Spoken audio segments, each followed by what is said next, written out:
Notre plus grande peur, ne pas.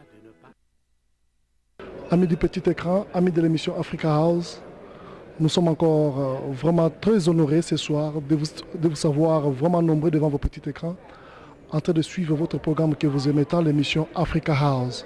Si nous sommes ici ce soir, c'est parce qu'il y a un événement qui nous réunit et cet événement, c'est donc la prise de conscience des Congolais vivant à l'étranger, particulièrement ici à Colorado, Denver. Ils se sont réunis, vu les difficultés, vu les problèmes, vu les situations de guerre qui se passent au niveau de la République démocratique du Congo, précisément à l'Est, les injustices sociales que connaît ce pays. Ils se sont réunis ce soir afin de réfléchir, de prendre une prise de conscience concernant cette situation à l'Est. C'est l'une des raisons ce soir, nous allons faire parler le cœur des Congolais vivant ici aux États-Unis. Alors, pour être bref, l'événement qui nous réunit ce soir, c'est donc une prise de conscience de la part des Congolais vivant aux États-Unis, précisément ici à Colorado, Denver. Ils organisent cette soirée pour faire ce qu'on appelle ici en anglais le fundraising. Fundraising, c'est-à-dire on veut faire le collecte de biens, d'argent et parler un peu de la situation du Congo au niveau international, parce que les problèmes congolais au niveau international est mal représenté.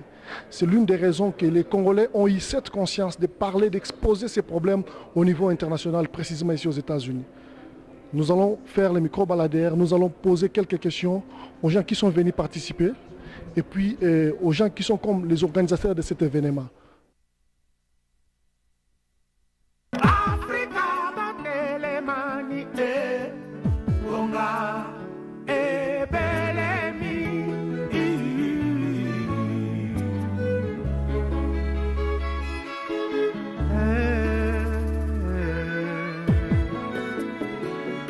Notre plus grande peur, ne pas être à la hauteur. Notre plus grande peur est que nous sommes puissants.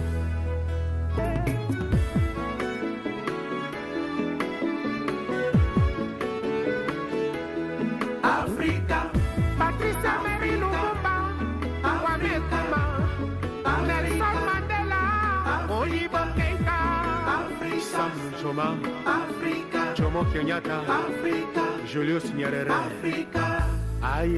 Comme je disais tantôt, comme j'avais introduit au début de cette émission, que nous allons essayer de mettre la main sur les gens qui ont organisé cet événement de ce soir, leur poser quelques questions de savoir quels sont les motifs qui les ont poussés à organiser la soirée de ce soir. Bonsoir, M. Fabrice. Bonsoir, Clovis, encore une fois. Je sais que vous, dans l'émission Africa House, vous n'êtes pas un étranger, quoi. Les gens qui suivent cette émission vous connaissent vraiment très bien. Ce soir, nous voulons savoir, nous sommes ici en plein centre de Denver, Colorado. Est-ce que vous pouvez préciser là où nous sommes, c'est quoi au juste? En fait, nous sommes au Westin Hotel. On est ici pour... j'ai organisé une soirée pour nos frères du Kivu, pour conscientiser nos amis congolais et aussi nos amis américains, pour pouvoir aider les populations du Kivu.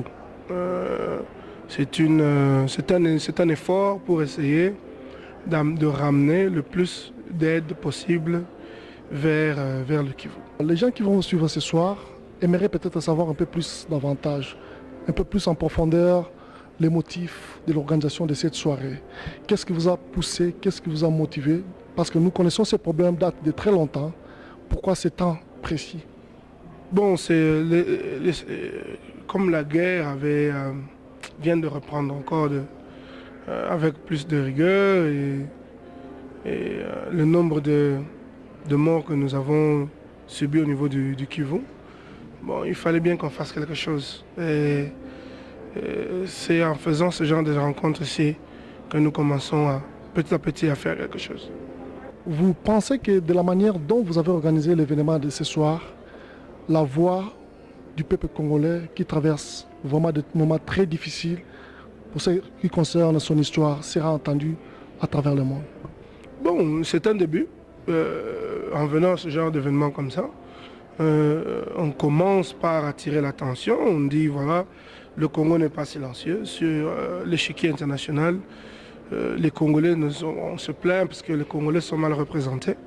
On essaye de faire notre petite partie en montrant que de près ou de loin, on est capable de bien représenter la population du Kivu, ne fût-ce qu'en demandant de l'aide humanitaire venant du reste du monde. Pour ne pas vous anticiper ce soir, est-ce que nous pouvons connaître vraiment qu'est-ce qui sera fait aujourd'hui exactement? Bon, essentiellement, on va décrire la situation à nos frères congolais, à nos amis américains. Et aussi, on va demander de nous aider avec l'aide que nous-mêmes, nous avons déjà mis en processus, quoi. Nous avons de l'aide qui va aller vers le Kivu. Et d'ici là, on est ici pour demander le soutien logistique pour envoyer ce que nous avons. Là-bas, j'en parlerai tout à l'heure. D'abord, merci de m'avoir dans votre émission. Donc, mon nom est Nathan Béa, je suis congolais d'origine. Je vis aux États-Unis, ça fait 10 ans. Et pour répondre à votre question, pourquoi ce mouvement, pourquoi est-ce que nous avons commencé quelque chose? Bien, nous avons remarqué quelque chose, c'est que quand vous parlez du Congo ou quand vous exprimez la situation actuelle du Congo, beaucoup ne savent pas, aux États-Unis, ils ne savent pas c'est quoi la situation c'est quoi le Congo, c'est où le Congo. Tout ce qu'ils savent, c'est là où Mohamed Ali s'est battu avec Joe Frazier. C'est tout ce qu'ils savent du Congo. Mais la situation qui prévaut au Congo, ils ne le savent pas. Et non pas seulement ça. La deuxième chose qui nous a motivés à créer ce mouvement que l'on appelle Congolese Awareness, ou l'éveil congolais, c'est de réveiller le Congolais soi-même. Chaque fois que vous regardez dans un blog où les Congolais en parlaient, tout ce qu'ils font, c'est se plaindre. Ah, Nzambe, mais qu'est-ce que vous faites vous-même de concret? C'est vrai qu'on place les blâmes aux gens, mais toi-même en tant que Congolais, en tant qu'individu, qu'est-ce que tu fais pour ton peuple? Qu'est-ce que tu fais pour le Congolais qui est resté? C'est vrai que pour ceux qui sont en Europe, aux États-Unis, c'est vrai que tu aides ta famille par-ci, par-là, mais il y a une action beaucoup plus grande à travers laquelle tu peux aider un plus grand nombre de Congolais qui vivent dans des situations difficiles à l'est du pays. Donc nous voulons en tant que Congolais nous réveiller et poser des actions qui soient capables d'apporter de l'aide à ceux qui vivent des moments difficiles à l'est du Congo. Voilà. Nous aimerions savoir d'abord quel est votre rôle ou bien votre fonction dans ce mouvement. En fait, ce que je suis, c'est que je suis dans ce qu'on appelle le humanitarian side. Mon rôle, en fait, c'est de pouvoir sensibiliser les Congolais qui vivent ici aux États-Unis. Donc, je veux commencer par mon État, le Colorado. Et d'ici, j'irai d'État en État parler aux Congolais, aux jeunes gens congolais comme vous, comme moi, et même aux beaucoup plus vieux, à ceux qui sont plus sages, n'est-ce pas, pour que nous fassions quelque chose de concret, au-delà des complaintes, au-delà des pleurs, pour apporter une certaine solution à nos frères et sœurs, mères, enfants, neveux et petits frères qui sont en train de passer des moments très difficiles, qui ne savent pas où passer la nuit ou qui dorment affamés et dévêtus. Fondamental de cette organisation. L'objectif fondamental, comme je l'ai dit plus tôt, c'est l'éveil. L'éveil congolais, the awakening, the awareness of the Congolese themselves. Be aware of who you are. Sois éveillé de ce que tu es, ce que tu peux faire toi-même en tant que Congolais. Vous savez ce qui se passe généralement aux États-Unis, quand on parle du Congo, c'est toujours dans le mauvais sens. Good evening. So can you just introduce yourself to the people who's going to watch you through Africa House show? Good evening. My name is Sonia Williams.